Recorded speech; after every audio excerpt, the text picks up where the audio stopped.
लाल लाईट लागली चल उठून बसून दे.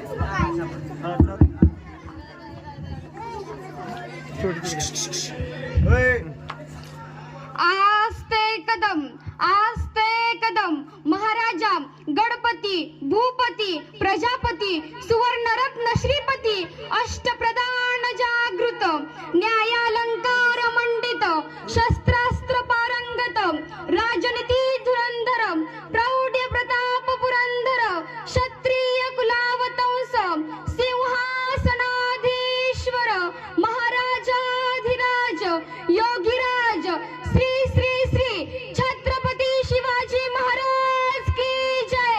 छत्रपती शिवाजी महाराज की जय. दमून बागडून एखाद्या झाडाखाली बसावं. झाडाखाली बसताच विंचू दिसावा. विंचवाला मारण्यासाठी दगड उचलावा. दगडाखाली साप निघावा. सापापासून वाचण्यासाठी पळ काढावी. पळता पळता पाय घसरावा आणि विहिरीत उडी मारावी.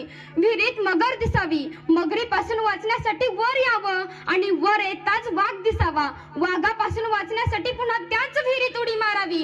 उडी मारता मारता एकाच फांदीला धरावा आणि फांदीचं मोहोळ उठावं आणि मधाचा थेंब तोंडात पडावा. असं माझ्या राजाचं जीवन होतं. अशा अनेक घटनांना सामोरे जाऊन छत्रपती शिवरायांनी हिंदवी स्वराज्याची स्थापना केली.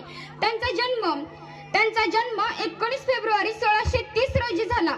गडावर आनंद झाला. सनाई चौगड यांच्या वादनेने छत्रपती शिवरायांचा या धरणीत जन्म झाला.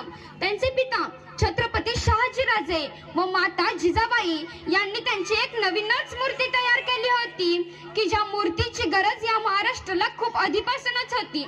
छत्रपती शिवाजी महाराज हे अंमलाविरोधांपासून सर्वांचेच लाडके व आदर्श होते.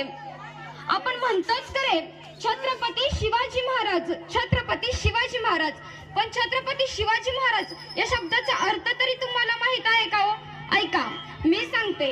छ म्हणजे 36 हत्तीचे बळ असणारे, त्र म्हणजे त्रस्त मोगलांना करणारे आणि प म्हणजे परत न फिरणारे, ती म्हणजे तिन्ही लोकात जाणणारे, शी म्हणजे शिस्तप्रिय आणि वा म्हणजे वाणीच तेज, जी म्हणजे जिजा उंचे पुत्र, म म्हणजे महाराष्ट्राची शान, हा म्हणजे हार न मानणारे आणि रा म्हणजे राज्याचे हितचिंतक आणि ज म्हणजे जनतेचा राजा म्हणजेच छत्रपती शिवाजी महाराज.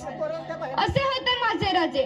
जेव्हा छत्रपती शिवाजी महाराज या महाराष्ट्रात जन्माला आले ना तेव्हा आपला महाराष्ट्र मुघलांच्या ताब्यात होता. या महाराष्ट्रावर अनेक राक्षसांनी आपले वर्चस्व स्थापन केले होते आणि छत्रपती शिवाजी महाराज इकडे लहानाचे मोठे होत होते. छत्रपती त्यांच्या पहिल्या गुरु म्हणजे त्यांच्या माता जिजाबाई यांनी